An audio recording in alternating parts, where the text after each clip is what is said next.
আসসালামু আলাইকুম ওয়া রাহমাতুল্লাহি ওয়া বারাকাতুহু। ওয়া আলাইকুম আসসালাম। আলহামদুলিল্লাহি রাব্বিল আলামিন ওয়াসসালাতু ওয়াসসালামু আলা সাইয়্যিদিল আমবিয়াই ওয়াল মুরসালিন ওয়া আলা আলিহি ওয়া আসহাবিহি ওয়া আজওয়াজিহি ওয়া আতবাইহি ওয়ান নাসি আজমাইন।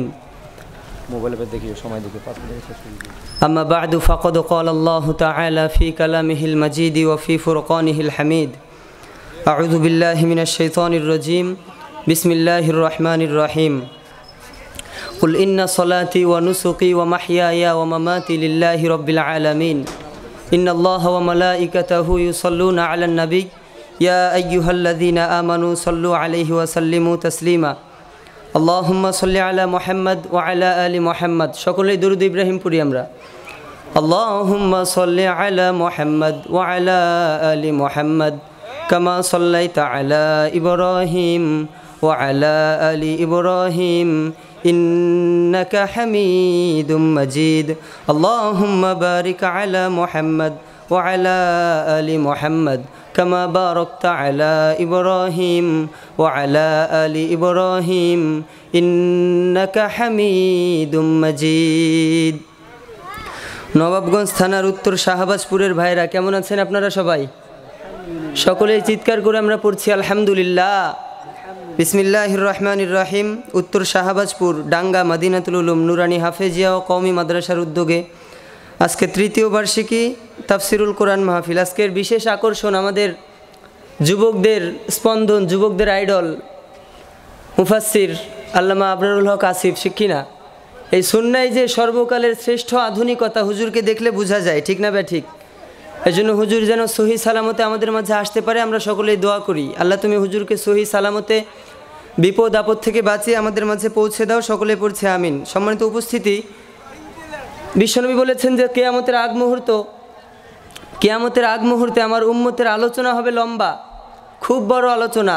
লম্বা সময় ওয়াজ করবে, তাফসির করবে মুফাসসিরগণ, ওয়াইজিংগণ ওয়াজ করবেন, মুফাসসিরগণ তাফসির করবেন, বক্তারা বক্তব্য দেবে, কিন্তু নামাজগুলো খুবই সংকীর্ণ এবং ছোট হয়ে যাবে।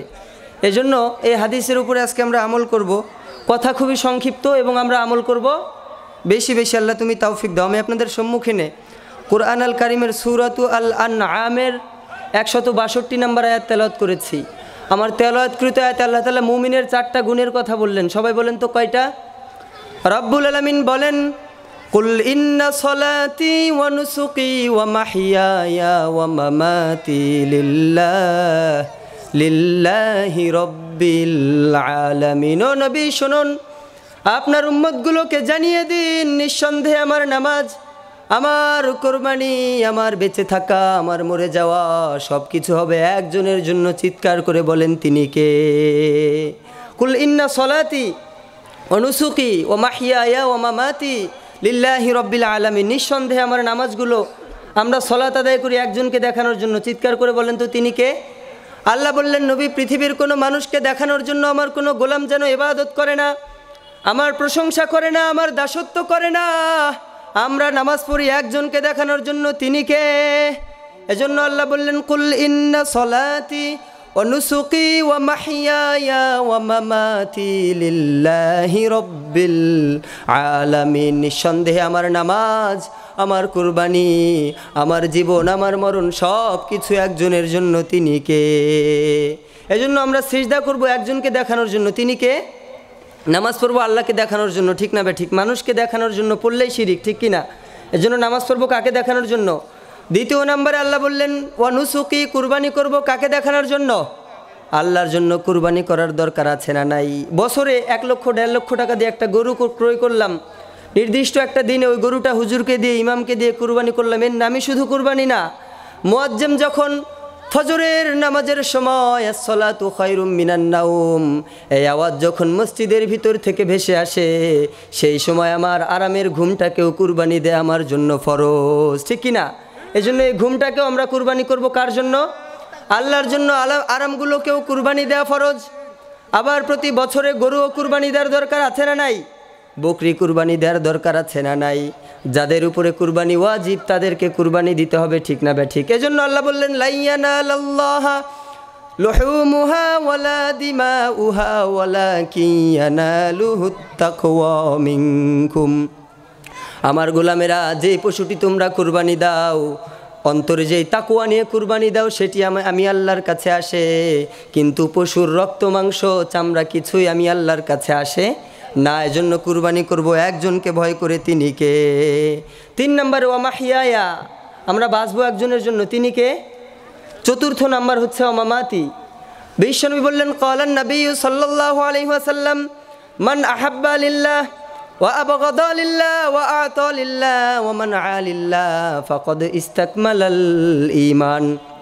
আমার উম্মতেরা শোনো শোনো, তোমাদের বন্ধুত্ব যদি আল্লাহর জন্য হয়, শত্রুতা যদি আল্লাহর জন্য হয়, ভালোবাসা যদি আল্লাহর জন্য হয়, ঘৃণা করা যদি আল্লাহর জন্য হয়, আমার আল্লাহ তোমার ইমানকে পাওয়ারফুল আর শক্তিশালী ইমান বানিয়ে দেবেন। সুবহানাল্লাহ। এজন্য ভালোবাসবো কার জন্য? ঘৃণা করব কার জন্য? বন্ধুত্ব শত্রুতা সব কিছু করবো একজনের জন্য, তিনি কে? তাহলে ইমানটাকে পাকাপুক্ত বানিয়ে দেবে কে? আরও জোরে বলেন কে? 4 নম্বরে সম্মানিত হাজিরিন, এটা বলে আমি শেষ করে দিচ্ছি, আমরা মরবো একজনের জন্য, তিনি কে? সবাই বলেন কে? আল্লাহ বললেন, আমার যে গোলামগুলো আমার জন্য মৃত্যুবরণ করে তারা শহীদ, আর শহীদ মৃত্যুবরণ করে না তারা অমর। ঠিক না বেঠিক?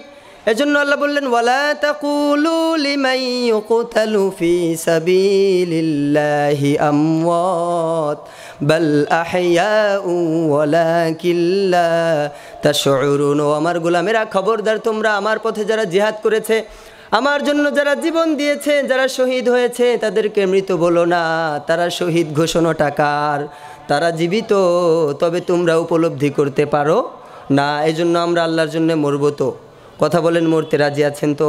আল্লাহর জন্য জীবন দিব, নামাজ পড়বো, বাঁচবো, কুরবানি করব, সব কিছু আমাদের যেন রব্বুল ইজ্জাউল জালালের জন্য হয়। আল্লাহ তুমি তৌফিক দাও। সম্মানিত উপস্থিতি, যতটুকু কথা বলেছি এবং শুনেছি, কোরআন থেকে বলবার চেষ্টা করেছি, হাদিস থেকে বলবার চেষ্টা করেছি, এরপরেও আমার জবান থেকে যদি কোনো মিস ইনফরমেশন বেরিয়ে যায়, সেগুলো যেন আল্লাহ তাআলা আমাদের সকলের স্মৃতিপট থেকে মুছে ফেলে। আমরা সকলে পড়ছি আমিন। কোরআন থেকে যতটুকু বলেছি, হাদিস থেকে যতটুকু বলেছি, সর্বপ্রথম আমাকে, এরপর আমাদের সকলকে আল্লাহ তাআলা এই কথাগুলোর উপরে পরিপূর্ণভাবে আমল করার তৌফিক দান করুক। আমরা সকলে পড়ছি আমিন।